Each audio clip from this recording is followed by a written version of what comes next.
ये मेरी बगल में बैठे हुए हिंदी साहित्य के विद्वान चिंतक डॉक्टर प्रवीण सिंह जी वरुण जी संचालन कर रहे हैं। इनकी पुस्तक पर चर्चा हुई बखूबी। एक भाषांतर है, एक लिप्यंतर है।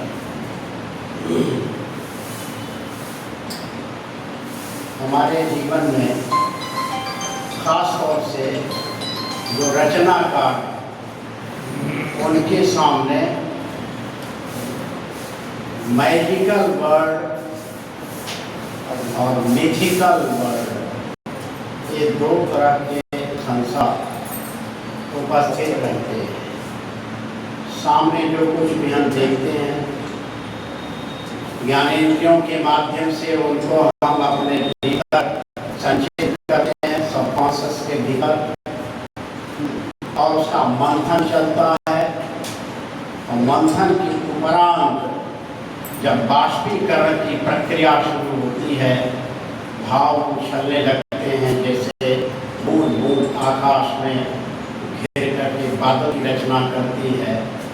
उसी तरह से रचनाकार अपनी जीवनानुभूतियों, अपने परिवेश को जब समाज के सामने ढालना, उतारना, अभिव्यक्त करना शुरू करता है, तो उसकी धारा जैसे अचानक एक उच्च से कहीं पहाड़ी से निकलता है, आगे चल करके एक विशाल नदी के रूप में प्रवाहित होने लगता है।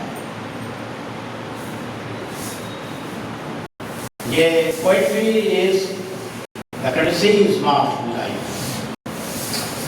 जो कविता है वो जीवन की आलोचना, जीवन जैसा रहेगा, जैसी फिजा रहेगी, जैसा परिवेश होगा, जैसा समाज रहेगा, उसका चलन होगा, उसका अपना व्यवहार होगा, उसके इंटरेक्शंस होंगे, उसी के आधार पर हम बाहर के समाज को अपने मन के भीतर ले लेते हैं।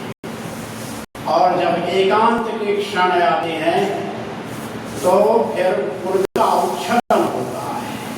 Poetry is the spontaneous overflow of powerful feelings recollected in tranquillity. ये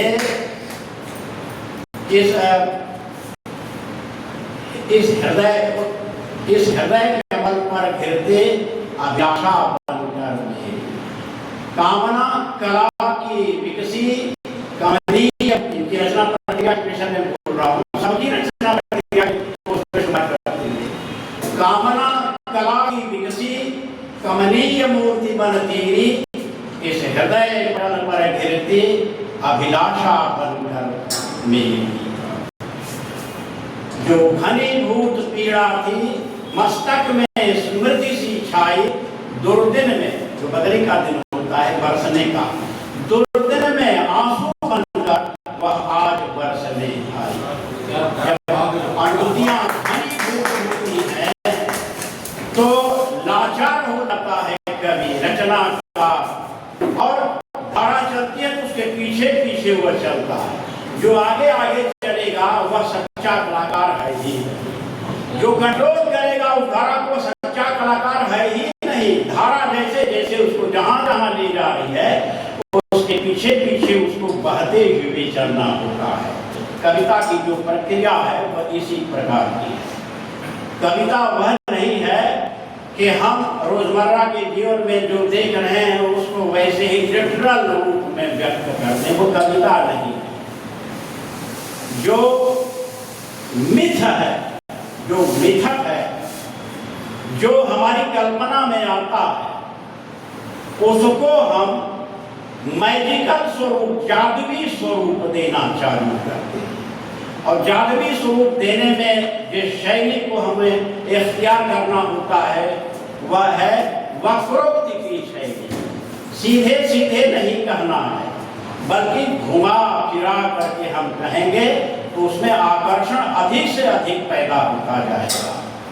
आप कहाँ से आ रहे हैं, इसका कोई अर्थ नहीं हुआ। आप किस क्षेत्र की शोभा को हीन करके साक्षात इंद्र के रूप में आज देदीप्यमान हो रहे हैं, यहाँ आलोकित कर रहे हैं। बात तो वही हुई जो पहले हमने कहा, आप कहाँ से आ रहे हैं, तो कहाँ से आ रहे पता नहीं है, लेकिन जब दोबारा उसको घुमा फिरा के छांदस भाषा का, वक्रोक्ति का, व्यंजनाओं का आधार लेकर के हमने अभिव्यक्त किया, कविता वहां जन्म लेती है, वह काव्य है। यों तो दुनिया में है सुखनवर बहुत अच्छे, कहते हैं कि गालिब का है अंदाजे बयां, और ये जो अंदाजे बयां है, ये भंगिमा जो अभिव्यक्ति की है, जो छांदस अभिव्यक्ति है, उसमें यदि लचीलापन नहीं आया, फ्लेक्सिबिलिटी ऑफ लैंग्वेज जिसको बोलते हैं, यदि उसमें फ्लेक्सिबिलिटी नहीं है, लचीलापन नहीं है, तो कविता नहीं है, वो गद्य हो सकता है, वह संवाद हो सकता है, कुछ और हो सकता है। लेकिन सीधे सीधे समाज है, लोग काम कर रहे हैं, आपस के संबंध निभा रहे हैं, किंतु उनसे ऊंचे उठ करके जब हम फलसफा के आसमान की तरफ चलते हैं, जो हमारा अस्तित्व है, उस अस्तित्व को जब हम चिंतन की शरण के भीतर खींच लेते हैं, तो वहाँ जो भाव गंभीरता के साथ प्रकट होने लगता है, जिसको हम कहते हैं कि वह जिंदगी का फलसफा है, वो जीवन का दर्शन है।